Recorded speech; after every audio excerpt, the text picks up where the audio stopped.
Handle করবেন? আপনারা যারা লম্বা সময় ওখানে থাকেন, আমি লম্বা সময় ইউরোপে থেকেছি, স্কুল কলেজে কাজ করেছি, আমরা দেখেছি যে বাচ্চাদেরকে ছোটবেলা থেকে ডিসপিউট রেজলিউশন শেখানো হয়। মাঠে মারামারি করেছে, তারপরে বাচ্চাদেরকে এনে ওইটা কাউন্সিলিং করা হচ্ছে যে আসলে এটা কিভাবে ডিল করা যেত বাচ্চাদেরকে। তো আমাদেরকে তো আসলে কখনো কোনোদিন স্কুলে কলেজে পরিবারে আমাদেরকে বাবা মা মনে করছে উল্টা পাল্টা নগদে দুইটা চড়-থাপ্পড় লাগাই দিছে আর কি। তা এখন চড়-থাপ্পড় তো কি শুধু রাস্তায় আমার লাগাইতেছে, আমার টিচার আমাদেরকে চড়-থাপ্পড় মারতেছে, আমার বাবা মা আমাকে চড়-থাপ্পড় মারতেছে। আমাদের গাড়ি ভাঙার অভ্যেস তো আমরা ঘর থেকে শিখতেছি, স্কুল কলেজ থেকে শিখতেছি। তো এই জন্য পুরো সমাজ কাঠামোর ভিতরেই হচ্ছে যে আপনার গণতন্ত্র, দ্বিমত, সহনশীলতা, এটার কাঠামোগত লেসনের ঘাটতি আছে। হুম। পার্টিকুলার সমস্যা হচ্ছে রাজনীতিতে যে দ্বিমতের কোনো কালচার, কোনো মানে অনারেবল কালচার, মানে ফলো করবার মতো কালচার আমাদের পুরো জনগোষ্ঠী ধরেন গত কয়েক দশকে দেখে নাই। পাকিস্তান আমলে হয়তো কিছু ছিল আপনার, কিন্তু বাংলাদেশ আমলে ধরেন পার্টিকুলারলি, যে আমি আগের আমলে রাজনীতিবিদদের যে লেখাজোখা পড়েছি সেখানে অনেক বেশি সহনশীলতার গল্প পড়েছি।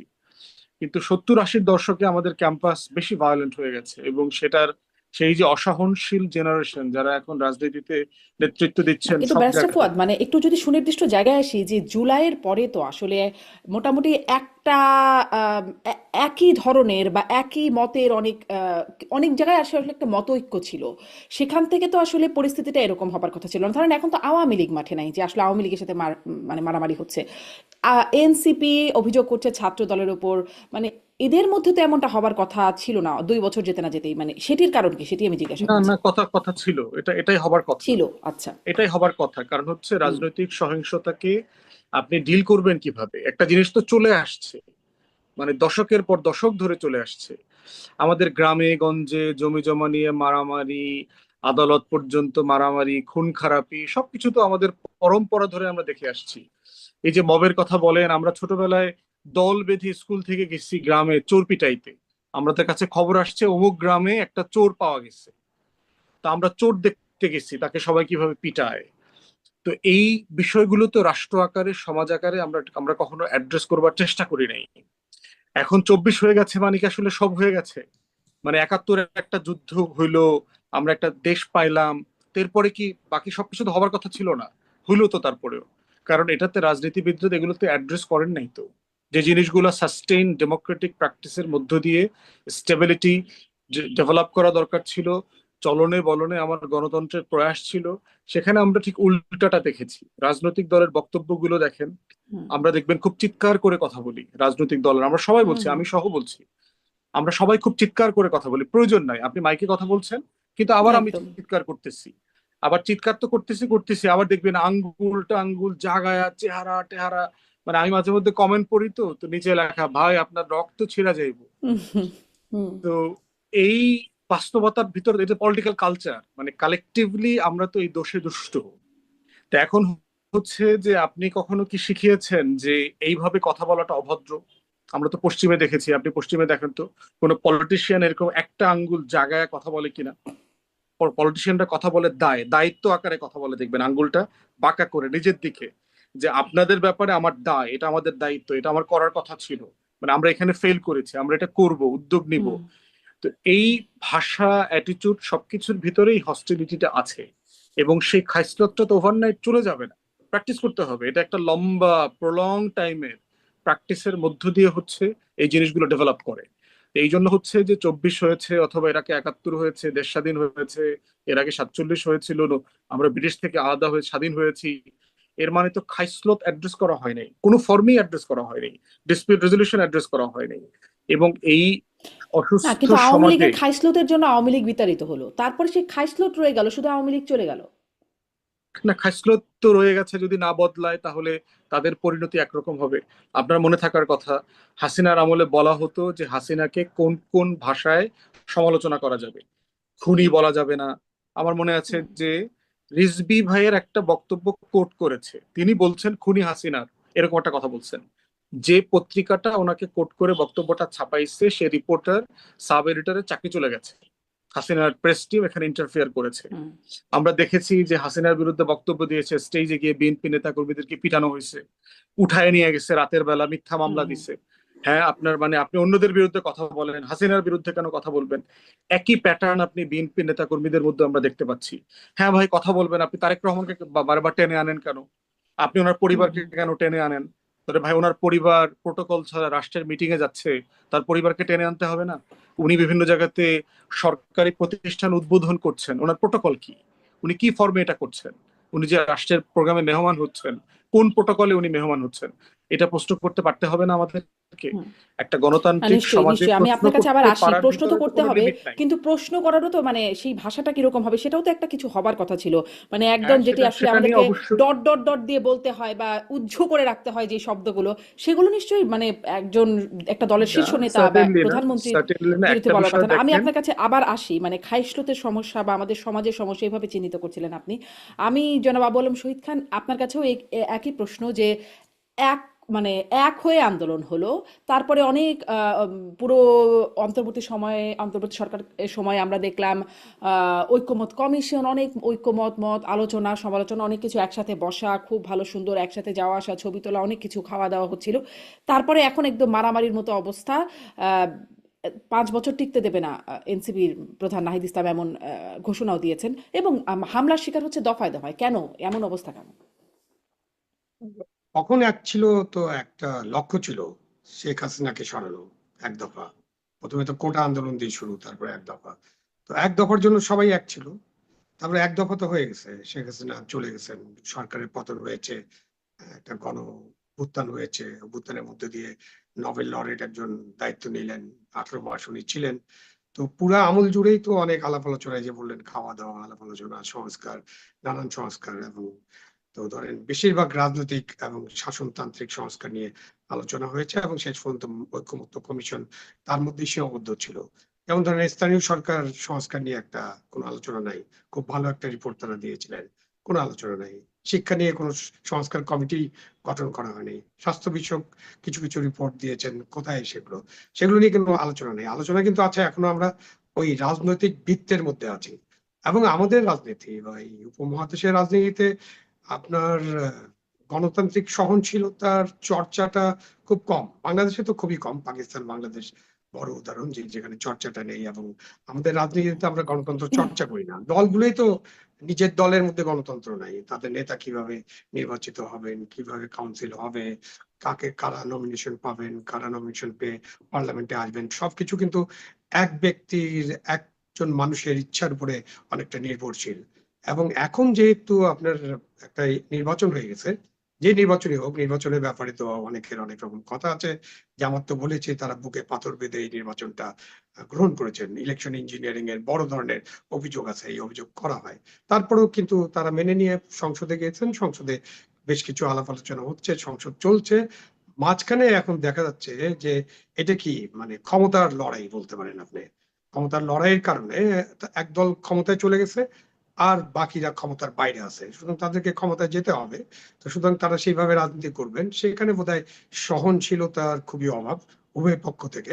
শাসক দলের দায় বেশি, কারণ তারা ক্ষমতায় আছেন। তাদের হুম। পক্ষে রাষ্ট্রযন্ত্রকে তারা ব্যবহার করতে পারেন, পুলিশকে ব্যবহার করতে পারেন, পুলিশ অন্যদিকে মুখ ফিরিয়ে থাকতে পারে কোনো কোনো ক্ষেত্রে। আজকে তো অবশ্য আহ নাসির সাহেবের একটা বক্তব্য, নাসির উদ্দিন তো ওনার নাম, ওনার হুম, একটা বক্তব্য নাসিরুদ্দিন পাটোয়ারি। দেখছিলাম। উনি বলেছেন যে পুলিশ তাদেরকে যথেষ্ট সহায়তা করেছে। 2 দিন আগে কিন্তু এটা বলেনি, 2 দিন আগে পুলিশকে খুবই বলেছিলেন যে পুলিশ তাদের চরিত্র বদলায় নেই। তা এখন ধরেন যে এই ঘটনাগুলো ঘটছে, এমন তো হবার কথা ছিল না। আমি ফুয়াদ হুম। সাহেবের সাথে একমত নাই যে এটা ছিলই, খাসলত বদলায় নেই। না রে ভাই, আপনারা একটা এত বড় অভ্যুত্থান করলেন, অভ্যুত্থানের পরে তো অবশ্যই আপনাদের মানে খাসলতের, যদি চরিত্রের বলি, খাসলত না বলি, যে আপনাদের চরিত্রের বা আপনাদের যে গণতান্ত্রিক চর্চা বা আপনারা যেভাবে রাষ্ট্রটাকে চিন্তা করেন, অনেক সুন্দর সুন্দর কথা আমরা শুনেছি না, সবার কাছ থেকে শুনেছি। বিএনপির কাছে তো আমরা ভালো ভালো কথা শুনেছি। তাদের সংস্কার কর্মসূচি ছিল না 31 দফা? এখনকার সংস্কার কর্মসূচি নিয়ে তাদের নোট অফ ডিসেন্ট আছে, এটা নিয়ে নানান কথাবার্তা আছে। বাট অনেক ভালো ভালো জিনিস কিন্তু বিএনপিও বলেছিল আপনার এই নির্বাচনের আগে বা যখন তারা আন্দোলনে ছিলেন। তারা সবাই ভালো ভালো কথা বলেছেন, এনসিপি ভালো কথা বলেছে, জামাত তো সবসময় ভালো কথা বলে। কতটুকু বিশ্বাস নির্বাচনের করে আগে এটা তো নিয়ে সবাই অনেকের ভালো প্রশ্ন কথাই আছে। বলে। কোনোদিন কোনো নির্বাচনের আগে সবাই কেউ খারাপ কথা সবাই বলেছে? খুব ভালো ভালো কথা বলে, কিন্তু যখন আপনি প্র্যাকটিক্যাল ফিল্ডে যান, একেবারে যখন ফিল্ডের রাজনীতিতে, তখন কিন্তু এই ভালো জিনিসগুলো থাকে না। এবং আরো অন্যান্য তাদের চরিত্রের উন্মোচিত হয়। তা এখানে যেটা বলা দরকার যে এই যে এনসিপি যে পদযাত্রা করছে বা জুলাই উপলক্ষে যে প্রোগ্রামগুলো করছে, এগুলো কিন্তু তাদের গণতান্ত্রিক অধিকার এবং গণতান্ত্রিক প্রোগ্রাম। হুম এটা ঠিক যে এনসিপি কতিপয় নেতা, নাসিরুদ্দিন সাহেব বিশেষ করে, এবং তার আগে আরেকজন ছিলেন যিনি এখন নেই, তারা মানে রাজনীতিতে ভাষাতে যে ধরনের অশ্লীলতা অসভ্যতা আনছিলেন। ফুয়াদ ভাই একটা কথা বলেছেন যে ব্রিটেনের পার্লামেন্টে অনেক স্ল্যাং ব্যবহার করা হয় হয় কিন্তু তারা এটা রেজলিউশন করতে পারে, কিন্তু আমাদের দেশে আমরা যে ভাষায় স্ল্যাং করেছি ওই তুলনায় বোধহয় স্ল্যাং পৃথিবীর কোনো দেশেই নাই। তো এই যে অশ্লীলতা, অসভ্যতা এবং ব্যক্তিকে আক্রমণ, এগুলোর কারণে মনে হয় সহনশীলতার খোলসটা থাকছে না, যে কারণে আমরা সিলেটে বিশেষ করে হবিগঞ্জে, তারপরে তারপরের স্টেজে দেখেছি, আজকেও গতকালকে বোধহয় এরকম হয়েছে, আজকেও হয়েছে, গাড়ি ঘোড়া ভেঙে যাচ্ছে, মানুষের উপর ইট পাটকেল নিক্ষেপ করা হচ্ছে। এগুলো আসলে না করাই ভালো। আপনি যদি গণতান্ত্রিক চর্চা করতে চান, হুম এগুলোকে আপনার সহ্য করতে হবে, শাসক দলকে এটা সহ্য করতে হবে, এবং আপনি আপনার যে হ্যাঁ আপনি অশ্লীল কথাবার্তা আছে, অসভ্যতা আছে, সেগুলোকে আপনি কিভাবে মোকাবিলা করবেন? মারপিট করে তারা মোকাবিলা করা যাবে না। শারীরিক আঘাত, মারপিট, গাড়ি ভেঙে দেওয়া, জেলে নেওয়া, এগুলো কিন্তু সমস্যার সমাধান করে না। সুতরাং আপনাকেও আপনার ভাষা দিয়ে, আপনার রাজনীতি দিয়ে, আপনার কর্মীদের সহনশীলতা দিয়ে এগুলোকে মোকাবিলা করতে হবে। আমরা সেই জায়গায় যেতে চাই আসলে, এবং জি জুলাইয়ের আপনি পরে ওই সেই সরকারের জায়গায় ভূমিকার যাওয়ার কথা প্রত্যাশা ছিল। বলছিলেন যে শাসক দলের দায়িত্ব বেশি। আমি শাসক দলের দায়িত্ব নিয়ে বিশেষভাবে কথা বলতে চাইবো যে তারা আসলে কি দায়িত্ব প্রমাণ করলো বা তাদের কি চেহারা আমরা এখন দেখলাম। কিন্তু আমি যেই মানে কেন প্রশ্ন করছিলাম যে দফায় দফায় হামলা কেন, এখানে দুই রকম ন্যারেটিভ। একটা যে আপনি বলছেন যেটি জনাব আবু আলম শহীদ খান, যেটি আপনি বললেন যে আহ, বক্তব্য ভাষাগত ব্যাপার, এই একটা বিষয় শুনতে পাচ্ছি যে বিশেষ করে নাসিরুদ্দিন পাটোয়ারি তার যে বক্তব্য তাতে আপত্তি, এবং এই কারণেই হামলার কারণ ছাত্রদলকে দায়ী করা হচ্ছে। ছাত্রদল আবার বলেছে যে এটা আসলে বিক্ষুব্ধ জনতাই হামলা করেছে, তারা না, বিক্ষুব্ধ জনতাই হামলা করেছে, এই একটা ন্যারেটিভ।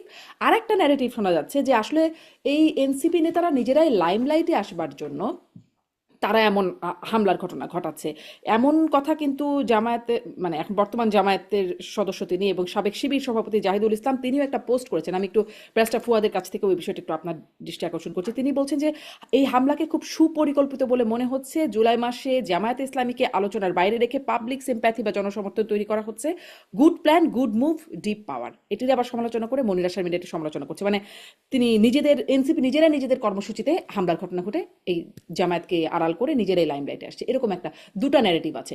আমি এইটা নিয়েও একটু জনাব আবু আলম শহীদ খান এবং ব্যারিস্টার ফুয়াদ দুজনের কাছে শুনতে চাই। ব্যারিস্টার ফুয়াদ আপনার কাছ থেকে একটু শুনি আগে। প্রথম কথা হচ্ছে যে আপনার যারা এখানে গেছেন ওরা তো অলরেডি পরিচিত।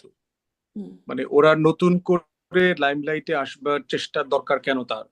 তাদের পার্লামেন্টে মেম্বার আছে 8 জন, তারা তো ন্যাশনাল পলিটিক্সে অলরেডি ভিজিবল।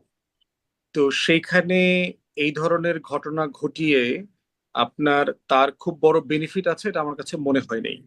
ইভেন যে ধরেন জামায়াতকে লম্বা আড়াল করা, সময়, মানে জাহিদুল ইসলাম যেটি বলছেন ওইটাতে যে আসতেছি, জামায়াতকে আড়াল করে নিজেরাই প্রমিনেন্ট হয়ে গেলেন। ওইটাতে আসতেছি। এরপরে দেখেন যে আপনার ভাষার ব্যাপারে যেটা আমি বারবার বলেছি যে আমি আপনার সাথে আমি বারবার বলেছি যে আমিও শেখ হাসিনাকে তো রেগুলার সমালোচনা করেছি, আমি তারেক রহমানের সরকারের রেগুলার সমালোচনা করছি। কই কাউকে তো ব্যক্তিগতভাবে অথবা পরিবার টেনে বাবা মাকে রেফারেন্স করে তো কথা বলতে হয় না। এটার এটার ভিন্ন রাজনৈতিক ভাষা আছে, শক্ত রাজনৈতিক ভাষা আছে সমালোচনা করার।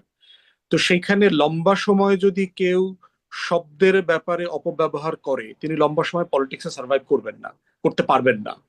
কারণ রাজনীতির নিজস্ব স্রোত আছে এবং এই স্রোতে সে প্রাসঙ্গিক থাকতে পারবেন না। এই একটু যদি সত্য হয়ে থাকে যে এই নিজের প্রোগ্রামের উপরে নিজে ইয়ে করাইলাম, অ্যাটাক করাইলাম, এগুলো মতিউর রহমান রেন্টুর বইতে আমার ফাঁসি চাই বইতে হাসিনার চরিত্র হাসিনার সম্পর্কে আমরা তখন পড়ছি যে হাসিনা এগুলো লোক পাঠায় নিজের দলের লোক মারাইতো। তো এই পলিটিক্সটা সার্ভাইভ করে নাই, তো এটা ওয়ার্ক করতেছে না। তো এটা বারবার প্রমাণ হচ্ছে যে এই পলিটিক্সটা সার্ভাইভ করবে না। তাই মুখের ভাষা বলেন আর স্যাবোটাজ বলেন, এই পলিটিক্স কখনো গণতান্ত্রিক রাজনীতিতে লম্বা সময় থাকবে না।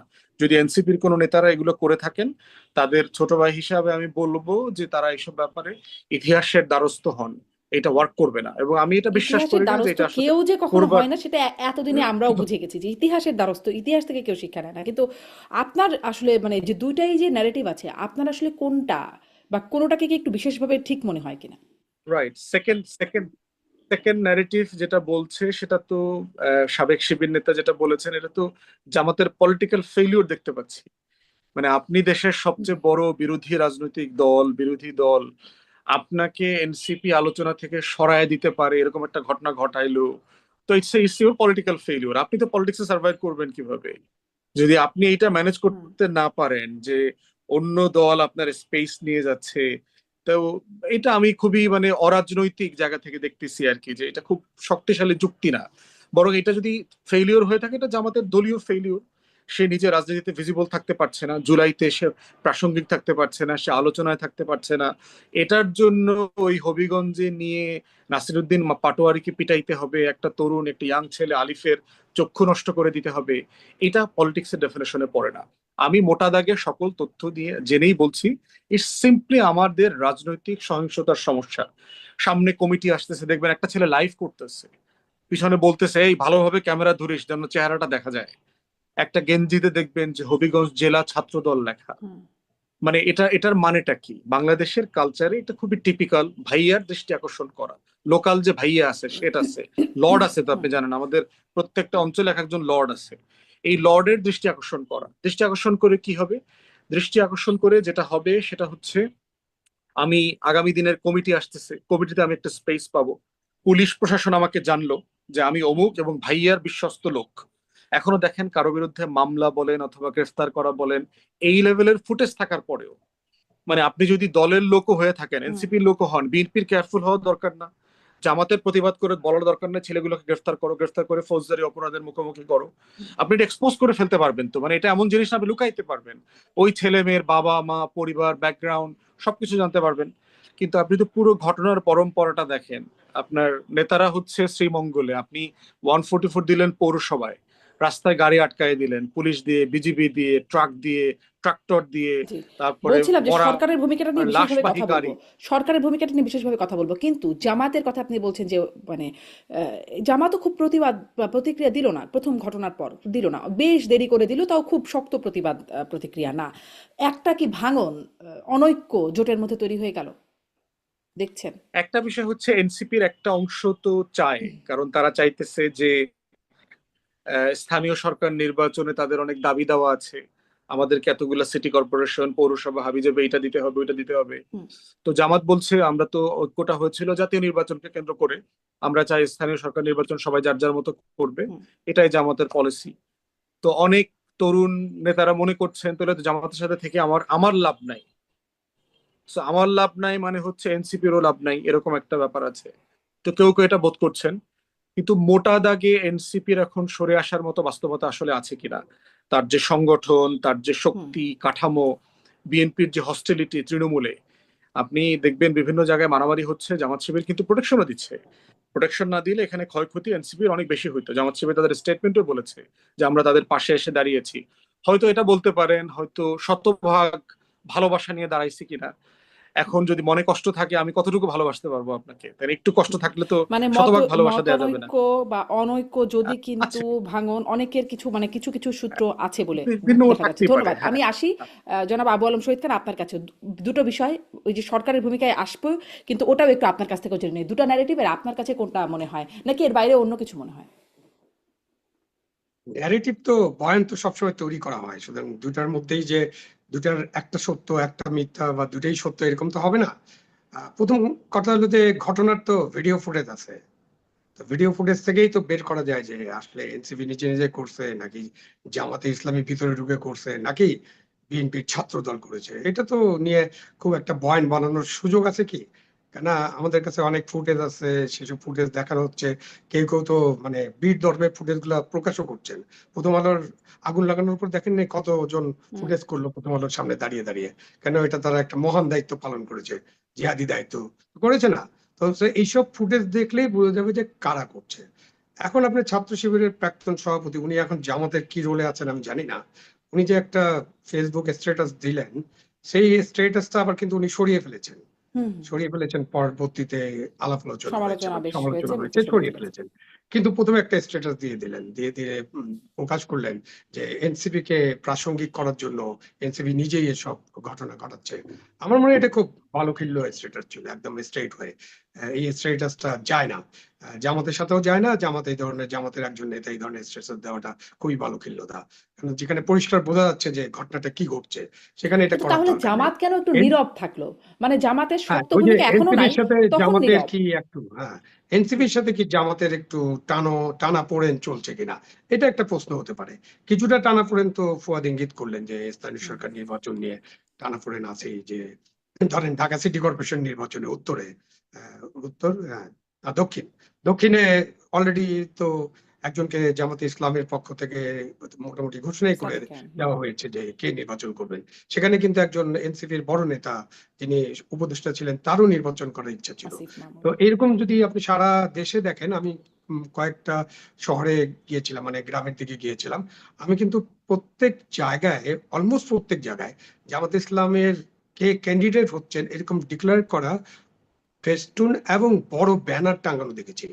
এগুলো নির্বাচনী আইন ভঙ্গ করে না কিনা, এটা একটা প্রশ্ন। কেন স্থানীয় সরকার নির্বাচন কিন্তু হবে দলীয় ভিত্তির বাইরে, দলীয় নির্বাচন হবে না। কিন্তু আমি নিজেই দেখেছি, ফুয়াদ সাহেব দেখেছেন কিনা উনিও দেখতে পারেন নিশ্চয়ই, যে তারা তাদের যে ক্যান্ডিডেট তাদের প্রচার করে দিচ্ছে এবং তারা কিন্তু পোস্টার, ব্যানার, ফেস্টুন লাগিয়ে ফেলছে। তো এই ক্ষেত্রে এনসিপির সাথে নিশ্চয়ই তাদের যে আলাপ আলোচনা, যে কারণে এনসিপি বিএনপি ছেড়ে জামাতের সাথে গেল, সেটাও তো আরেকটা নাটকীয় ঘটনা বলি, তাই না? একসময় তো বিএনপির সাথেই তারা কথাবার্তা বলার চেষ্টা করছিল এবং সিট অ্যাডজাস্টমেন্টের চেষ্টা করছিল, তারপরে তারা জামাতের এখানে চলে গেল। এবং অনেকে মনে করেন, আমিও মনে করি, যে এটা তাদের একটা আত্মহত্যার মতো। কেন এনসিপি একটা দল, যে দলটাকে নতুন একটা দল এবং গণ অভ্যুত্থানের মধ্য দিয়ে গড়ে ওঠা নেতাদেরকে নিয়ে এই দলটা গঠিত হয়েছে, সুতরাং তাদের একটা ওয়েটিং টাইম থাকার কথা। এবং তাদের একটা বড় দলে, মানে বাংলাদেশে আমরা সবসময় বলি যে দুটা দল ক্ষমতায় আছে এবং দুটো দলকে আমরা দেখেছি, আর আমরা সামরিক স্বৈরশাসন দেখেছি। এই তো বাংলাদেশের 55 বছর, তো আর কাউকে দেখি নেই। জামাতকেও দেখিনি অবশ্য, জামাত তো এইবার অনেক ভালো বিরোধী দলের চলে আসছে, কখনো কোথাও আসে নাই, মানে তাদের জন্মলগ্ন থেকে কোথাও আসে নাই। তো এখন এনসিপির কাছে এরকম একটা প্রত্যাশা মানুষের হয়তো ছিল, কিন্তু এনসিপি কিন্তু সেই প্রত্যাশার এখন ধারে কাছে নেই। এখন এনসিপির যে অবস্থা, তাতে তারা জামাত জোট ছেড়ে বাইরে চলে যাবে এরকম ভাবাটা খুব মুশকিল, কারণ তাদের তো ওই শক্তি নাই। এবং তারা অলরেডি, তাদের যে শক্তি বা তাদের যে জনপ্রিয়তা, সেখানে তাদের ভাটা পড়েছে। আপনি সেরকম ভাটা তো আজকে তো ইউনিভার্সিটিতে ডাকসু একটা জুলাই বিষয়ে একটা পোস্টার আয়োজন করেছিল, পোস্টার অথবা গ্রাফিটি আয়োজন করেছিল ডাকসু। এবং ওটার ভিডিও ফুটেজ নিশ্চয়ই আপনি দেখেছেন, বা না দেখে থাকলে, একজন বক্তৃতা করছে আর দুইজন লোক চেয়ারে বসে আছে, আর কোনো লোকজন নাই। এটা কিন্তু বড় ধরনের একটা পরিবর্তন হয়ে যাচ্ছে কিনা, মানে মানুষ কি জুলাই আন্দোলনে যোগ দিয়েছিল, তারা নিজেদেরকে প্রতারিত ভাবতে শুরু করেছে কিনা, বা জুলাই আন্দোলনের যারা নেতা ছিলেন তাদের উপর থেকে বিশ্বাস চলে যাচ্ছে কিনা, এরকম একটা বড় জায়গাও কিন্তু সৃষ্টি হয়ে যাচ্ছে। সেখানে একটা বড় ধরনের ব্যত্যয় হয়ে যাচ্ছে কিনা, বা বড় ধরনের পরিবর্তন হয়ে যাচ্ছে কিনা, এটাও কিন্তু আলোচনা করার স্কোপ আছে, বা জি, ভবিষ্যতে আমাদের একটা করতে গুরুত্বপূর্ণ হবে। বিষয় তুললেন, এটা নিয়েও একটু প্রশ্ন করতে চাই, কিন্তু তার আগে আপনি একটু সরকারের ভূমিকাটাও শুনে নিই, যে সরকারকে আমরা কি ভূমিকায় দেখলাম। ধরেন অন্তর্বর্তী সরকারের সময়ও গোপালগঞ্জে গিয়ে এনসিপি হামলার শিকার হলো, তখন আমরা দেখেছিলাম কিভাবে এপিসি পাঠিয়ে সেনাবাহিনী বিশেষ একরকম অভিযান করে তাদেরকে উদ্ধার করে নিয়ে আসলো, এবং আসিফ মাহমুদ সচিব হয়ে এবং স্বরাষ্ট্রমন্ত্রী দুজনে মিলে পুলিশ কন্ট্রোল রুমে বসে জুস খেতে খেতে দেখছিলেন যে পরিস্থিতি কি কেমন সেটি দেখছিলেন। মানে খুবই যে সরকারের সদিচ্ছা আছে বা তৎপর সরকার তাদের নিরাপত্তা দেবার ব্যাপারে, সেটি একদম চোখের সামনে এসেছে। আর এখানে দফায় দফায় হবিগঞ্জে হামলা শিকার হচ্ছে, পুলিশ দাঁড়িয়ে আছে। এই হবিগঞ্জ থেকে 144 ধারা জারি করা হলো, আবার যাচ্ছে সিলেটে গিয়ে হামলা শিকার গোলাপগঞ্জে, মানে বারবার হামলা শিকার হচ্ছে তারা, মামলাও করছে, কাউকে গ্রেপ্তারও করা হচ্ছে না, তাদেরকে নিরাপত্তাও দেওয়া হচ্ছে না, মানে কিছুই হচ্ছে না একরকম এরকম। ফলে সরকারের আসলে ভূমিকা এমন কেন, বা মানে সরকারের ভূমিকাটা আপনি কিভাবে দেখেন? না, সরকারের ভূমিকা তো, মানে খুবই স্পষ্টভাবে বলতে হলে তো বলতে হবে যে সরকার এখানে যে তাদের যে নিরপেক্ষ ভূমিকা, মানে রাষ্ট্রযন্ত্রের যে নিরপেক্ষ ভূমিকা, সেটা হয়তো আমরা দেখতে পাচ্ছি না। এবং একটা মামলাও কিন্তু হয়েছে তাদের বিরুদ্ধে, কি হুম। আইফোন ছিনতাইয়ের টামলা। তো হুম। এখন যদি আপনি অতীতের কথা চিন্তা করেন, অতীতে যেমন হতো, যেমন মিলন সাহেবের নামে একটা ভ্যানিটি ব্যাগ ছিনতাইয়ের মামলা ছিল চাঁদপুরে, কচুয়াতে। তো এরকম মামলা ধরেন, এই যে মামলা প্লেট হলো, চুরির মামলা ছিল সাবির হোসেন চৌধুরীর বিরুদ্ধে, মানে এরকম তাই না? তো সব আপনি পক্ষই চিন্তা করেন যে পাল্টাপাল্টি এই যে দিয়েছে। মামলার যে আগের মতোই, মানে সবকিছু যদি আগের মতোই চলে, তাহলে তো অবশ্যই সরকারকে এখানে তাদের যে সহনশীলতা এবং তারা যে গণতন্ত্রে বিশ্বাস করেন এবং গণতান্ত্রিক রাজনীতিটাকে সামনে এগিয়ে নিয়ে যেতে চান, তারা তো তত্ত্বাবধায়ক সরকারও আনতে চান, তাই না? তত্ত্বাবধায়কের সরকারের অধীনে তাদের পরবর্তী নির্বাচন হওয়ার কথা, পরবর্তী হয়তো কয়েকটা নির্বাচন হওয়ার কথা। কি হবে আমরা জানি না এখনো, সংসদে কি ধরনের বিল পাস হয় তার উপর নির্ভর করবে। তো এই যে এই বিষয়গুলোতে তো সরকারকে অবশ্যই যে আইনগত দিকগুলো বিবেচনা করে ব্যবস্থা নিতে হবে। হতে পারে আপনি কেউ অতি উৎসাহী হয়ে ঘটনা ঘটিয়ে দিতে পারে। একেবারে আমি মনে করি না যে সরকারের শীর্ষ পর্যায় থেকে নির্দেশনা দেওয়া হয়েছে যে ওই স্থানীয় ভাইয়াদের ইয়েতে ঘটতে পারে। স্থানীয় ভাইয়া হয়তো আরেক বড় ভাইয়ার নজর টানতে চান। তো তারপরে কিন্তু সরকারকে ব্যবস্থা নিতে হবে। সেই ব্যবস্থাটা যত তাড়াতাড়ি নেওয়া যাবে, সরকারের ইমেজটা তত ভালো হবে বলে আমি মনে করি। এটাতে কিন্তু সরকারের ইমেজ সংকট সৃষ্টি হচ্ছে। হুম। একটা ঘটনা দিয়ে কিছু হবে না, বাট এগুলো যদি ঘটতে থাকে লাগাতার সারা দেশ জুড়ে, এবং অন্যদিকেও কিন্তু আমরা খুব একটা অ্যাগ্রেসিভ বক্তব্য দেখতে পাচ্ছি। ওই যে আপনি একটু আগে বলছিলেন, তখন আমরা এটাকে মনোযোগ দেই নেই, যে বলছিলেন না 5 বছর থাকতে দেওয়া হবে না। এটা কিন্তু খুব অগণতান্ত্রিক বক্তব্য। মানে একটা সংসদ নির্বাচনের পরে দেশটা 5 বছর চালানো তাদের কাজ। হ্যাঁ, তার 5 বছরের মধ্যে বড় কোনো ঘটনা বা অনেক কিছু ঘটে যেতে পারে, বাট আপনাকে এই 5 মাসের মধ্যে আপনি বলে দিলেন 5 বছর চলতে পারবে না, রক্তের প্রতিশোধ, রক্ত দিয়ে নিব, খুবই অ্যাগ্রেসিভ ভূমিকা দেখা যাচ্ছে। সেখানেও কিন্তু তাদেরও সচেতন হওয়ার দরকার আছে, তাদেরও হুম। ভাষা পরিবর্তনের দরকার আছে। সকলের ভাষায় গণতান্ত্রিক ভাষায় আসতে হবে, এবং রাষ্ট্রযন্ত্র, পুলিশ, আইন শৃঙ্খলা রক্ষাকারী বাহিনীকে আইন অনুযায়ী ব্যবস্থা নিতে হবে। কারো মুখের দিকে তাকিয়ে তারা কাজ করবেন, এটা হবার কথা না, হতে পারে না, হলে বিপদ আছে ভবিষ্যতে। জি, বিপদ তো আসলেই আছে, কথা তো কেউ রাখছে না, সেখানেই তো সমস্যা। ব্যারিস্টার ফুয়াদের ভিডিওটা অফ হয়েছে। জি, তাহলে ওই যে যেটি জুলাই থেকে, মানে আহ, জুলাইয়ের মহিমাটা কোথায় থাকছে আসলে, যখন জুলাই এরকম মানে জুলাই কর্মসূচির উপর হামলার ঘটনা ঘটছে, বা ওই যে আপনি বলছিলেন যে খাসলত তো পরিবর্তন হলো না, সব রাজনৈতিক খাসলত রয়ে গেল, সব খারাপ খারাপ খাসলতগুলো, ওই আঙ্গুল উঁচিয়ে কথা বলা, গালিগালাজের বরঞ্চ বাড়লো। গালিগালাজটা এত পাবলিকলি শোনা যেত না, এখন পাবলিকলি গালিগালাজটা খুব শোনা যাচ্ছে। খাসলত বদলায়নি, গালিগালাজ বেড়েছে, আবার রাজনৈতিক সহিংসতা বেড়েছে, আইন শৃঙ্খলা পরিস্থিতি যে খুব ভালো হয়ে গেল তা না, জীবনমানেরও খুব উন্নতি হয়ে গেল তা না, দেশি বিদেশি বরং নানান রকম সমস্যার কারণে আন্তর্জাতিক নানা সমস্যারও প্রভাব আছে। গ্যাস সংকট, বাজারের মূল্য, মানে ঊর্ধ্বগতি, এরকম নানান সমস্যায় মানুষের জীবন মানেও সমস্যা রয়ে গেল। আবার এদিকে জুলাই নিয়ে অনেক বিতর্ক এর মধ্যে আসছে। এর মধ্যে যে বিতর্ক, ধরেন মাঝখানে হান্নান মাসুদের ফোন আলাপ ফাঁস হলো, কিভাবে মার্কিন মানে দের সাথে যোগাযোগ হচ্ছে, সংযোগ হচ্ছে, বা রিয়াল হিরো পিটার হাস, এরকম কথা আসলো, মার্কিনীদের সহায়তা, মানে যতটা অর্গ্যানিক আমরা মনে করেছিলাম যখন আন্দোলনটা হচ্ছিল, তারপরে এই জিনিসগুলো অনেক প্রশ্ন তুলে দিল। এখন আবার রাশেদ খান বলছেন যে যিনিও জুলাইয়ের একজন নেতা বটে, গণ অভ্যুত্থান বা তার আগে থেকেই তারা কাজ করেছেন, নুরুর রাশেদ, তারা এখন এসে বলছেন, রাশেদ খান এসে বলছেন সার্জিস হাসনাত তারা হচ্ছেন আওয়ামী লীগের পক্ষে কাজ করেছে, তারা গণ অভ্যুত্থানের হিরো না, ভিলেন। মানে এরকম কথা যখন এখন 2 বছর যেতে না যেতেই আসছে, তখন আসলে জুলাইয়ের মহিমা নিয়ে প্রশ্ন ওঠেই কিনা। না, জুলাই নিয়ে তো আমি না, কি আমার ব্যারিস্টার কাছে ওঠে ফুয়াদকে না, শুনি কারণ হচ্ছে যে হ্যাঁ শুনি, ও sorry, না না, শুনি বলেন। ব্যারিস্টার না ফুয়াদ আপনার কাছে শুনে আমি যাবো, বললাম শহীদ। আচ্ছা, হ্যাঁ। আহ, না, ওঠে না হচ্ছে এই কারণে, যে কোনো বড় ঘটনার পরে রেট্রোস্পেক্টিভলি মানুষ যখন সময়টা কাটায়, আস্তে আস্তে দূরত্বটা বাড়ে, তখন সে আসলে রিফ্লেকশন করে রেট্রোস্পেক্টিভলি যে আসলে কি হলো, আমরা কি করতে চেয়েছিলাম, কতটুকু পেলাম, কতটুকু পেলাম না। যুদ্ধের পরেও আলাপ ছিল, আপনি যদি আহমদ সফার লেখা পড়েন, মাওলানা ভাসানীর লেখা পড়েন, হক কথা, গণকণ্ঠ, এগুলো তখন তো যথেষ্ট ফ্রাস্ট্রেটিং কনভারসেশন করেছে। এটাকে, যুদ্ধকে অথবা আমাদের মুক্তির লড়াইকে ছোট করে না, ছোট করে না। এর আগে আমরা ব্রিটিশ বিরোধী লড়াই করেছি শত শত বছর এই দেশে। 47-এ পাকিস্তান রাষ্ট্র বানিয়েছে এই ভূখণ্ডের মানুষরা, যে রাষ্ট্রের সাথে তার আবার তালাক হয়ে গেছে। এর মানে কি পাকিস্তান রাষ্ট্র বানানো ভুল ছিল না? ভুল ছিল না। তাহলে প্রত্যেকটা মুক্তির লড়াই হচ্ছে একটা আকাঙ্ক্ষাকে সামনে নিয়ে হয়, আমরা একটু একটু করে এগোতে চাই, এবং আমরা আসলে একটু একটু করে এগোচ্ছিল। হয়তো গতিটা অনেক স্লো, এটা হচ্ছে এই পৃথিবী নামক ভূগোলের উপরে দাঁড়ায় দেখেন আজকে আমরা কত কিছু করছি, কিন্তু পৃথিবীটা কিন্তু ঘুরছে, নড়ছে, প্রচন্ড গতিতে নড়ছে। কিন্তু এটা আমার সাপেক্ষে এই ঘোড়ার গতিটা এমন যে আমি আপনি টের পাচ্ছি না, কিন্তু আমরা এগোচ্ছি, আমরা আসতেছি। এই জন্য যেগুলো বলেছেন এগুলো প্র্যাকটিক্যালি সত্য কথা, এগুলো ফ্যাক্টস।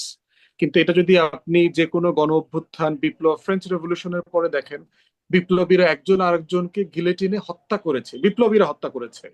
কারণ কে ট্রু রেভলিউশনারি, তখন এই তর্কটা আসছে। এই যে আমরা এই যে দেখছেন না, আসল মুক্তিযোদ্ধা কারা, নকল মুক্তিযোদ্ধা কারা, এই কাগজ সনদধারী কারা, আসলে জুলাইতে কার কি রোল ছিল না ছিল। দেখেন, এই তর্কটা আমার কাছে গুরুত্বপূর্ণ না। গুরুত্বপূর্ণ তর্ক হচ্ছে এই লড়াইয়ের মধ্য দিয়ে আমি কি অ্যাচিভ করতে চেয়েছিলাম, আমি কেমন বাংলাদেশটা চেয়েছিলাম, ওইটা হচ্ছে আমাদের লড়াই। এবং এই লড়াইটাই হচ্ছে গণ অভ্যুত্থান বলেন, যুদ্ধ বলেন, বিপ্লব বলেন, যে নামে ডাকেন না কেন, এই প্রতিটা লড়াই হচ্ছে ওইটাকে কেন্দ্র করেই ঘোরে আর কি। তাই সেজন্য এটাতে নিয়ে আমার মধ্যে কোনো হতাশা নাই, এবং আমি এটা বোধ করি না যে এটা ওই জুলাইতে সব সমস্যার সমাধান হয়ে গেছে। ওইটা আমার কাছে তখনও মনে হয়নি। আমি তখন থেকে খুব কশাসলি রাষ্ট্র বিনির্মাণের আলাপ তুলেছি যে এটা একটা লম্বা সময় ধরে করতে হবে, বারবার করতে হবে, বারবার এই লড়াইয়ের কথা মনে করতে হবে, আকাঙ্ক্ষাকে ফিরায় নিয়ে আসতে হবে। অবদানটা খুব ছোট স্পেসের জায়গা। এই লেভেলে আলোচনাটা যারা করছেন তারা আসলে মূল লড়াইটা ভুলে হ্যাঁ, কিন্তু যাচ্ছে। ধরেন মানুষ কেন আস্থা রাখবে, মানুষ কেন আস্থা রাখবে যেখানে ওই যে বলছিলাম যে যে বিষয়গুলো এখন চোখের সামনে চলে আসছে এগুলো যখন শুনছে এবং তার জীবন মানে বা বাস্তবতা, সংস্কৃতি, খাসলত, চরিত্র এগুলোতে যখন পরিবর্তন দেখছে না, তখন মানুষের আস্থাটা কেন থাকবে? না, একদম যে কিছু পরিবর্তন হয় নাই তা না। বেশ বিষয় দেখেন, আমরা 20 বছর পরে একটা নির্বাচিত সরকার পেয়েছি। মানে ভোটের ব্যাপারে বিভিন্ন দলের সেটিও নাকি রিজার্ভেশন ইঞ্জিনিয়ারিং করা। ওয়েল, বাট মোটা দাগে তো এই সরকার গ্রহণ করেছে, মানে তারা তো বিরোধী দল হয়েছে, তারা তো সংসদে যাচ্ছে, তারা তো ট্রাইব্যুনালে মামলা চ্যালেঞ্জ করে ইলেকশন বয়কট করে নাই, রেজাল্ট বয়কট করে নাই, তারা তো শপথ নিয়েছে। বুকে তাহলে পাথর মোটা দিয়ে। দাগে আমরা গণতন্ত্রের ট্রেন থেকে যে বিচ্যুত হয়ে গিয়েছিলাম, সেই ট্রেনটাতে আমরা তো এসে আবার উঠলাম।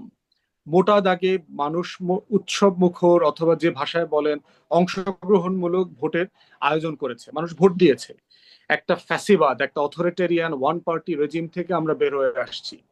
এখন হচ্ছে আমাকে অ্যাসার্টিভ রেসপন্সিবিলিটি আছে। আমি যে বের হয়ে আসলাম, তারপরে আমার করণীয় কি, আমি সেই কাজগুলো করছি কিনা, বিএনপি সেগুলো ডেলিভার করছি কিনা, এইটা হচ্ছে কন্টিনিউয়াসলি আমার তর্কের জায়গা। পার্টিকুলারলি দেখেন, আইন শৃঙ্খলার ব্যাপারে বলেছেন, অথবা এই ভায়োলেন্সের কথা। আইন শৃঙ্খলা পরিস্থিতি আসলে ভালো না। রিপোর্ট দেখলাম, গত জুন মাস পর্যন্ত 1200+ খুন হয়েছে। জুলাই যোগ করলে ধরেন আরো 250-300, মানে ধরেন 1500 খুন হয়ে গেছে জুলাই মাস, এই 6 মাসে। এখন সরকার কি আসলে সিরিয়াসলি এটা নিয়ে অ্যাড্রেস করছেন? আপনি দেখেন সরকার দলীয় যতগুলো ভায়োলেন্স হয়েছে, সরকার কি সিরিয়াসলি কোনো অ্যাকশনে গেছে? সিটি কলেজের মারামারি নিয়ে আমি আপনার এখানে কথা বলেছি, যে রামদাধারী ছাত্র দলের নেতারা যারা যারা অংশগ্রহণ করেছে, এবং ওখানে দেখবেন যে শিবিরের একটা ছেলের পায়ের নড়ালি কেটে দেওয়া হয়েছে, পুরো রক কেটে দেওয়া হয়েছে, পুরো পাটা সে পঙ্গু হয়ে গেছে। এক্স্যাক্টলি এই ভায়োলেন্সটা দেখেন হবিগঞ্জে একটা ছেলের চোখ চলে গেছে। এই যে রাজনৈতিক সহিংসতা গুলো হচ্ছে, আপনি বরিশালে দেখলেন যুব দলের নেতা একজন ব্যাংকের অথবা ফাইন্যান্সিয়াল ইনস্টিটিউশনের ম্যানেজারকে মানে খুবই মানে রিপ্রেসিভ সিচুয়েশনে তার কাছ থেকে টাকা চেক লেখায় নিচ্ছেন।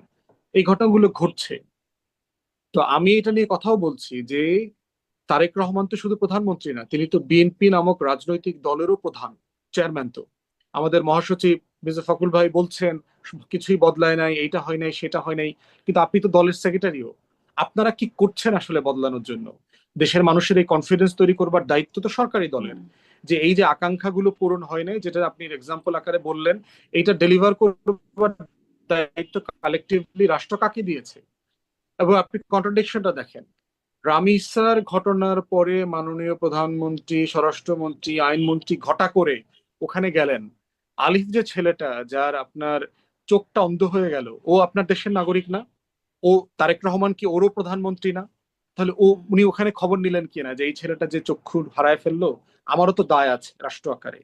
দেখেন তো বিএনপির কোন সিনিয়র নেতাদের কোন সিরিয়াস বক্তব্য আছে মানে কিনা, এরকম তো যে মবের কোনো শিকার রাজনৈতিক হয়ে হয়ে সহিংসতা। মব হতে হতে এরকম তো অনেক কিছু হলো, কেউ তো খবর নেয় না কারো। মানে রাইট, যেখানে খুব বেশি জনগণের সিম্প্যাথি তৈরি হয় সেখানে গিয়ে আমাদের নেতারা একটু খবর নেন। রামি সাব এরকম একটা এক্স্যাক্টলি। উদাহরণ। এবং তখনই হচ্ছে যে আপনার মানুষের এই যে আইন হাতে তুলে নেবার জায়গাটা কখন তৈরি হয়, আপনি যখন কনসিস্টেন্টলি এই ধরনের ঘটনাগুলো দেখবেন, দেখতে থাকবেন, তখন আপনি দুই ধরনের রিয়াকশন করবেন। একটা হচ্ছে প্যাসিভ রিয়াকশন।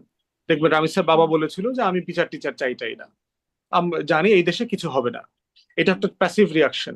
আবার কেউ আছে একটা ভায়োলেন্ট রিয়াকশনে যাবে, সে প্রতিশোধে চলে যাবে, এটার প্রতিশোধ নিতে চাইবে। ওই যে আপনার কুষ্টিয়া অথবা হবিগঞ্জ কোথায় দেখলাম, ওই যে বোনকে ধর্ষণ করেছে, 4 ভাই মিলে পিটায়া ওই ধর্ষককে মেরে ফেলছে। তো এখন আপনার সে জানে যে এই রাষ্ট্রে আমি কার কাছে বিচার চাইবো, কোথায় জিডি করতে যাব, কি দরকার এইসবের পিছনে সময় নষ্ট করবার। এখন রাষ্ট্র যদি ব্যালেন্সিং এক্সারসাইজ করতে চায় যে আমার নাগরিক প্যাসিভও হবে না, হতাশও হয়ে যাবে না রাষ্ট্রের উপরে, আবার আইনও হাতে তুলে নেবে না, তাহলে তাকে এখানে অ্যাক্টিভ রোলটা প্লে করতে হবে। সেই জায়গায় বাংলাদেশ সরকারকে, বর্তমান সরকারকে, মাননীয় স্বরাষ্ট্রমন্ত্রী, কাউকে আমরা খুব অ্যাক্টিভ দেখতে পাচ্ছি না যে রোলটা তাদের প্লে করার কথা, যে অ্যাটলিস্ট একটা হুমকি দেওয়া দরকার দলের হুম। নেতা কর্মীদেরকে, শাসানো দরকার যে এটা অ্যাকসেপ্টেবল না, টলারেবল না, পুলিশকে বলা দরকার। সেরকম কোনো অ্যাকশন আমরা দেখতে পাচ্ছি না। জি, আমি এই প্রশ্নটা একটু রেখে আপনার কাছে আরেকটা প্রশ্ন করবো, কিন্তু আবু আলম শহীদ খানের কাছে এই প্রশ্নটা আমি রেখে যাই যে আসলেই তো খুব, অন্ততপক্ষে গণমাধ্যমে খুব সরব দেখা যায় স্বরাষ্ট্রমন্ত্রীকে, কিন্তু এই ঘটনাগুলোর পরে স্বরাষ্ট্রমন্ত্রী এমনি রব, মানে সেটি লক্ষ্য করছেন কিনা এটা একটু আসবো আপনার কাছে। কিন্তু আপনি সরকারের কথা বলছিলেন ব্যারিস্টার ফুয়াদ, আমি একটু আবার বিরোধী দলের কথা বলি, যেহেতু আপনার বিরোধী জোটভুক্ত, ফলে ওটা সে বিষয়ে আপনার কাছে একটু বিশেষ করে যাওয়ার জায়গা, যে বিরোধী দল কি একটু বিপাকে আছে এই মুহূর্তে, মানে জামায়াত ইসলাম কি একটু বিপাকে আছে? ধরেন গাজী নজরুল ইসলাম, মানে অনেক দলেরই অনেক এরকম ঘটনা ঘটে, কিন্তু জামাত যেহেতু আসলে নারী পুরুষের মেলামেশার, একটা অবাধ মেলামেশার বিরোধিতা করে, বা বিশেষ করে পর্দা, এই বিষয়গুলো বিশেষ করে বলে, ফলে তাদের কথা শুনলে একটু বিশেষ করে আলোচনা আসে ব্যাপারগুলো। ফলে ওই যে গাজী নজরুল ইসলামের ঘটনা, তারপরে দেখলাম, তার পরপরই দেখলাম একজন যুব জামায়াত নেতা, তিনি ধর্ষণ এবং ভ্রূণ হত্যার দায়ে তার নামে মামলা হয়েছে। আর একজনকে দেখলাম পরকীয়ার অভিযোগে, আর একজন জামায়াত নেতা, মানে এই খবরগুলো গণমাধ্যমে যেগুলো একের পর এক আসছে, তাকে এলাকাবাসী পিটিয়েছে, এরকম কিন্তু বেশ কয়েকটা ঘটনা পরপর আসছে। এই ধরনের ঘটনায় কি জামাত একটু বিব্রত হয়ে আছে? এক, আরেকটু প্রশ্নটা একটু লম্বা, যে এরকম কিনা যে মানে তারা কি, জামায়াতের নেতারা কি নতুন করে এই ধরনের ঘটনা ঘটাতে শুরু করলো, নাকি এই ধরনের ঘটনা উন্মোচন করবার পেছনেও একটা সচেতন প্রয়াস আছে? আসলে বিষয়টা কেমন? দেখেন, এই ঘটনাগুলোর সাথে আসলে ক্ষমতার সম্পর্কটা বেশি আর কি। ক্ষমতা কাঠামো হচ্ছে ডিসাইড করে যে কাকে আপনি সাবমার্জ করতে পারবেন, কার অধীনে আপনি অথরিটি আপনি কায়েম করতে পারবেন। যেমন ধরেন সাতক্ষীরার ঘটনায় দেখেন, মেয়েটাকে কি কথা বলা হয়েছে, একটা চাকরি দেওয়ার কথা। হুম। এখন জামাত 17 বছরের কি তার একটা চাকরি দেওয়ার মতো বাস্তবতায় তার রাজনীতিটা ছিল? ছিল না তো। তিনি একটা সাপ্রেসিভ মোডে ছিলেন, সার্ভাইভাল মোডে ছিলেন, দৌড়ের উপরে ছিলেন। তাহলে আজকে যিনি এমপি হয়েছেন তিনি একটা চাকরি দিতে পারবেন, তার এই ক্ষমতাটা আছে, এবং এই ক্ষমতাটার সুযোগ নেওয়া হয়েছে। তো এই পুরো জিনিসটার সাথে দেখেন, এবং এটা শুধু জামাত বলে কথা না, সকলেই দেখেন, বিএনপির কয়েকজন এমপি মন্ত্রীর ভিডিও আসছে রিসেন্টলি একই রকম ভাবে। এই পুরো জিনিসটা হচ্ছে ক্ষমতা কাঠামোর প্রশ্ন। বেনজিরেরটা দেখেন, লাঠি ঘুরাইতে ঘুরাইতে ঘুরাইতে ঘুরাইতে সে এই দুষ্টামিগুলো করতো। বিভিন্ন গণমাধ্যমের মালিকদের কথা আপনারা জানেন। তো এখন প্রশ্ন হচ্ছে, জামাত যেহেতু ক্ষমতা কাঠামোর কাছাকাছি চলে আসতেছে, এই জন্য এই আচরণগুলো আপনাদের কাছে, হুম। আমাদের কাছে এক্সপোজড হচ্ছে। হুম। এর বাইরে যেটা হচ্ছে বিব্রত কিনা, সার্টেনলি আমি তো মনে করি জামাত বিব্রত। কারণ হচ্ছে যে সে যে রাজনীতিটা করে, যেহেতু একটা ধর্ম ভিত্তিক রাজনৈতিক দল, তার একটা নৈতিক কাঠামোর ব্যাপারে তো সে অ্যাডভোকেসি করে। অতএব সেই ধর্মীয় নৈতিক অ্যাডভোকেসির জায়গায় তার কাছে এটা অবশ্যই প্রচন্ড রকম বিব্রতকর একটা জি, ঘটনা যে এইরকম স্পষ্ট। তার সিনিয়র নেতারা, এমন না যে খুব জুনিয়র মাঠ হুম। পর্যায়ে লোকরা করতেছে, সিনিয়র নেতারা এই ধরনের কাজে ইনভলভ। আবার ইকুয়ালি তাকে অ্যাপ্রিসিয়েটও করতে হবে। তারপরে কিন্তু দ্রুততম সময়ে তার দলের 3বারের নির্বাচিত এমপি দল থেকে বহিষ্কার করেছে। সবার কাছ থেকেই এই জিনিসগুলো দেখতে চাই। হুম, জি, আমি আবু আলম শহীদ খান, আপনার কাছে এটা একটা শুনে তারপরে স্বরাষ্ট্রমন্ত্রীর কথায় জিজ্ঞাসা করি যে এই যে জামায়াত নেতারা, মানে জামায়াত একটু বিব্রত হচ্ছে কিনা, এটিকে জামায়াত নতুন করে এই ধরনের আসলে ক্ষমতায় যাচ্ছে বা ক্ষমতার আশেপাশে বলে এই ধরনের কর্মকাণ্ড শুরু করলো, নাকি আগেও ছিল, এখন একটু বিশেষ করে প্রচার করাটা কোনো একটা বিশেষ তৎপরতার অংশ? আবার এই ধরেন ভিডিও ভাইরালের যে একটা নতুন সংস্কৃতি শুরু হয়ে গেল, এটাও আবার, মানে এটাও আবার কেমন হলো? না, প্রথমত তাহলে খাসলতের কাছে আবার যেতে হয়।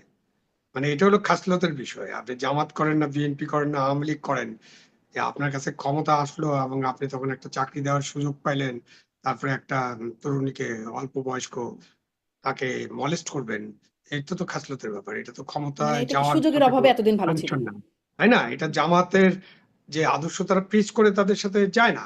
সুতরাং নজরুল ইসলাম সাহেব এটা প্রথম করলেন এরকম তো ধরে নিলে হবে না। তো এরকম যে হয়, এবং আমাদের দেশের তো কথাই আছে আমাদের মাদ্রাসাগুলোতে কি হয় এগুলো আমরা অনেক শুনেছি, তাই না? এবং অনেক এটা নিয়ে অনেক ঘটনা ঘটে এবং অনেককে গ্রেফতারও করা হয়। তো এই যে বিষয়গুলো আছে, এই বিষয়গুলো নিয়ে তো আমাদের আলাপ আলোচনা করতে হবে এবং এটার সমাধান খুঁজে বের করতে হবে। এবং আমরা তো মানুষকে দেখি যে যখন বিপদে পড়ে তখন উনি তার স্ত্রী হয়ে যান, দ্বিতীয় বিবাহ। এবং পার্লামেন্টে আপনার মুতাবিহ নিয়ে আবার আলোচনা হয়। মানে একটা আজব মানে ড্রামাটিক সোসাইটিতে আমরা আছি।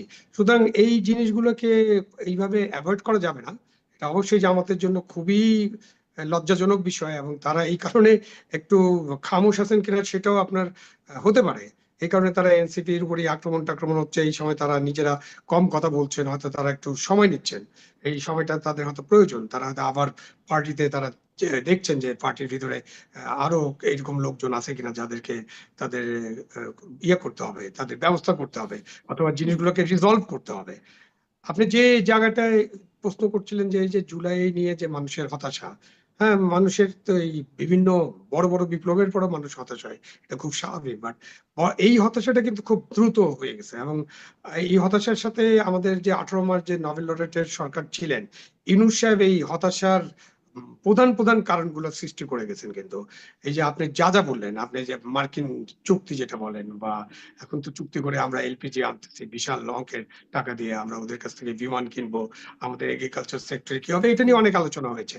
বা সবকিছু যদি ধরেন, এই যে মবের মূল্য তৈরি করা, এটা ইউনূস সাহেবের একেবারে কৃতিত্ব বলতে পারেন। উনার সময় উনি যা চাইতেন সেটা করার জন্য উনি তাদেরকে হাজির করতেন। এখন ওই যে রাজুতে আসো বললে কিন্তু লোকজন যায় না। এই যে যেমন বললাম না যে টিএসসি তে ডাকসুর অনুষ্ঠানে কোনো লোকজনকে দেখলাম না, হয়তো পরে কিছু লোক গিয়েছিল, তার একটা ফুটেজ হয়তো পরে দেখতে পারবো। বাট এই অবস্থায় মানুষ কিন্তু খুব হতাশ, দেশের অর্থনৈতিক অবস্থা খারাপ, গ্যাসের অবস্থা খুবই খারাপ, কারণ এফআরএসইউ একটা আগুন পুড়ে গেছে। এবং ইউনূস সরকার কিন্তু দুটা এটা কেনার কথা ছিল, এফএসআরইউ, সেটা তারা বাতিল করে দিয়েছিলেন। একটা চুক্তি ছিল, কেন আপনার তো দুটা দিয়ে হবে না, আপনার পরবর্তী দুটা লাগবে এবং এই একটা আনতেই 2 বছর সময় লাগে। তো উনি বাতিল করে দিলেন। তো বাতিল করার পরে তো ব্যবস্থা করতে হবে, উনি তো 18 মার্চ ছিলেন। বাতিল করার পরে যে ব্যবস্থাটা ওটা উনি করেন। এখন বিএনপি তো এইটার জন্য সাফার করছে, কিন্তু সাফারিংসটা অন্তর্বর্তীকালীন সরকারের তৈরি করা। সেরকম অন্তর্বর্তীকালীন সরকারের সময় আমরা অনেক কিছু ঘটতে দেখেছি যেটার ব্যাপারে অন্তর্বর্তীকালীন সরকারের পক্ষে, বিএনপি তো একটা রাজনৈতিক সরকার, তার রাজনৈতিক ক্যাডারদের নিয়ন্ত্রণ করা একটা ঝামেলা, এবং এটা ক্যাডার ভিত্তিক একটা দল, তৃণমূল পর্যায়ে তাদের নিয়ন্ত্রণ খুব কঠিন। আওয়ামী লীগের জন্য এটা বড় সমস্যা ছিল, বিএনপির জন্য এটা বড় সমস্যা, জামাতের জন্য এখনো সমস্যা হিসেবে আমরা দেখিনি, হয়তো ভবিষ্যতে দেখবো যদি তারা আরেকটু পাওয়ারফুল হয়, যেটা আমরা আলোচনা করছি। তো এখন ইউনূস সরকারের পক্ষে কিন্তু তাদের কোনো রাজনৈতিক দল ছিল না, তারা কোনো রাজনীতির মধ্যে ছিলেন না। তাদের পক্ষে কিন্তু দেশের আইন শৃঙ্খলা পরিস্থিতি উন্নয়ন, দেশের অর্থনৈতিক উন্নয়ন এবং অন্যান্য অনেক বিষয়ে কঠোর ব্যবস্থা তারা নিতে পারতেন, কিন্তু আমরা তাদেরকে নিতে দেখিনি। এবং এটা কিউমুলেটিভ হয়ে গেছে এখন। তখন যারা এইসব ঘটনা ঘটছে, তখন কত ঘটনা ঘটছে, আপনি মাজার থেকে লাশ উঠায় পুড়িয়ে দেওয়া হয়েছে, মাজারে আক্রমণ করা হয়েছে, আপনার একজন সংখ্যালঘিষ্ঠ মানুষকে গার্মেন্টস থেকে বের করে এনে রাস্তায় তার শরীরে আগুন লাগিয়ে দেওয়া হয়েছে, কত জায়গায় হামলা করা হয়েছে, কত শুধুমাত্র পুলিশ স্টেশন মোর দেন 400। ফুয়াদ সাহেবের বক্তব্য শুনছিলেন যে পুলিশকে কিভাবে জবাই করা হয়েছে, উনার প্র্যাকটিক্যাল এক্সাম্পল উনি একটা টক শোতে দিয়েছিলেন। তো এইসব করা হয়েছে। তারপরে সেই আমাদের মনে আছে যে কতজন পুলিশ নিহত হয়েছেন, কত অস্ত্র লুট হয়ে গেছে, সেসব অস্ত্র উদ্ধার। তো এই অন্তর্বর্তীকালীন সরকার ডক্টর ইউনূসের সময় এই কোনো কাজে ঠিক মতো কাজ করেনি, কোনো সেক্টরে কাজ করেনি, যার কারণে এখন এই নতুন সরকার, যে 5 বছরের সরকার, তাদেরকে কিন্তু অনেক ঝামেলা পোহাতে হচ্ছে। এখন তারা একটা কথা বলে ফেলতে পারেন, 15 বছরের বা 17 বছরের, এটা হিসাব দিতে পারেন, পাহাড় সমান এইসব জিনিসপত্র আমরা তো ঠিক করতে পারছি না। আর এই যে বললাম না গ্যাসের সংকট, এফএসআরইউ আপনি বাতিল করে দিলেন অকারণে। আপনি আনান, তাহলে বাতিল করলে আপনি 1 মাসের মধ্যে টেন্ডার করলেন না কেন? আপনার যে এই ধরনের ঘটনা ঘটতে পারে এটা তো আপনি জানেন, তো আপনি করেননি। না করে এখন আমি 15 বছরের সরকারকে দোষ দিলাম কি? তারা দুটো অর্ডার দিয়েছিল, আজকে বাংলাদেশে গ্যাস সমস্যা হতো না। অন্যান্য অনেক আমরা অভিযোগ আনতে পারি, তারা গ্যাস সেক্টরে লুটপাট, ইয়াতে আপনার পাবলিক সেক্টর যে আমাদের বিদ্যুৎ আছে লুটপাট, আপনার স্ট্যান্ড বাই তাদেরকে দিয়ে, যারা ওই যে কুইক রেন্টাল, তাদেরকে লক্ষ কোটি টাকার উপরে আপনি টাকা দিয়েছেন, এইসব অনেক অভিযোগ আনতে পারেন। বাট ওই অভিযোগটা তো আনতে পারবেন না যে ওনাদের জন্য আজকে আমাদের এই গ্যাসে সমস্যা হচ্ছে। তো এই সব মিলিয়ে এখন তারেক জিয়ার জি সরকারের অনেক সমস্যা, তার মধ্যে যদি এই রাজনৈতিক বিপাকে সংঘাত হুম চলতে হুম থাকে সেটা কিন্তু এখান নতুন থেকে মাত্রা যোগ আপনার কাছ করবে। থেকে এই প্রশ্নটা নিয়েই আমি ব্যারিস্টার ফুয়াদের কাছে শেষ প্রশ্ন এবং খুবই অল্প সময় আপনার কাছ থেকে একটু জানতে চাইবো। এই যে ধরেন বিরোধী জোটে অনৈক্য দেখছি, আবার রাজনীতিতে হামলা মামলা সহিংসতা, ব্যারিস্টার ফুয়াদ আপনি কি আমাকে শুনতে পাচ্ছেন? আমি মনে হয় ব্যারিস্টার ফুয়াদ আমাকে ব্যারিস্টার ফুয়াদ আপনাকেই জিজ্ঞাসা করছিলাম যে যেই পরিস্থিতি আর কি এখন যে বিরোধী জোটের মধ্যে বিরোধী জোটের একটা বিরোধী দলের একটা বিব্রতকর অবস্থার মধ্যে আছে কিছু কিছু কিছু ক্ষেত্রে, তাদের জোটের মধ্যে অনৈক্য আছে, এদিকে আবার সহিংসতা হামলা মামলা ইত্যাদি চলছে, সামনে এর মধ্যে আছে স্থানীয় নির্বাচন। ফলে আপনি আসলে সামনে যদি বলি নিকট ভবিষ্যতেই আপনি আসলে পরিস্থিতি কেমন দেখতে পান ব্যারিস্টার ফুয়াদ?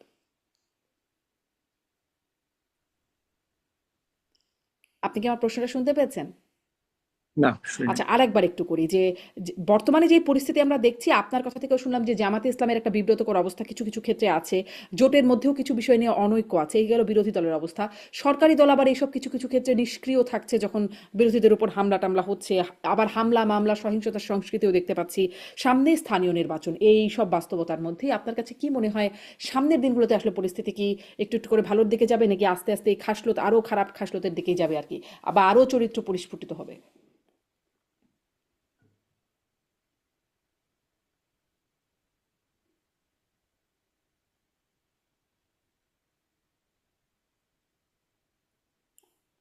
আপনি কি শুনতে পাননি ব্যারিস্টার ফুয়াদ? এবার শুনতে পেয়েছি। দেখেন, স্থানীয় সরকার নির্বাচনকে সামনে খুব রেখে সংক্ষেপে সবচেয়ে হ্যাঁ। মোটা দাগে সহিংসতা হবে যদি বিএনপি তার প্রার্থী অথবা তার ক্যান্ডিডেট সিলেকশনে প্রসেস ফলো করতে না পারে। কারণ হচ্ছে লম্বা সময় ধরে, আপনার প্রায় 20 বছর ধরে তারা ক্ষমতার বাইরে। তো তাদের অনেক আকাঙ্ক্ষী প্রার্থী আছেন যারা ইউনিয়ন পরিষদের চেয়ারম্যান মেম্বার হতে চায়, মেয়র হতে চায়। তো সেই জায়গাতে এই মাল্টিপল ক্যান্ডিডেসি তারা আসলে দল আকারে কিভাবে ম্যানেজ করবে, এবং পার্টিকুলারলি যদি এমনটা হয় যে আপনার তাদের আহ, যেহেতু মানে দলীয় মার্কায় হবে না, তো সেহেতু আপনার স্বতন্ত্র নির্বাচন করবা, স্বতন্ত্র প্রার্থী হয়ে যাওয়ার অনেক সম্ভাবনা আছে। তো সেই জায়গাটা আসলে তারা কিভাবে ডিল করবে এটার উপর ডিপেন্ড করছে যে আপনার অনেক সহিংসতার সুযোগ আছে সেইখানে। তো সেটা আহ, আবার অন্য বিকল্প যুক্তি হচ্ছে, যেহেতু বিএনপি এখন সরকারে আছে, সে আসলে তাকে তার সিদ্ধান্তের ব্যাপারে, যত প্রার্থী থাকুক স্থানীয়ভাবে, তারা সিদ্ধান্ত মেনে নেওয়ার ব্যাপারে অনেক বেশি কেয়ারফুল হবে। কারণ তারা দেখেছে জাতীয় নির্বাচনে যারা বিদ্রোহ করবার চেষ্টা করেছে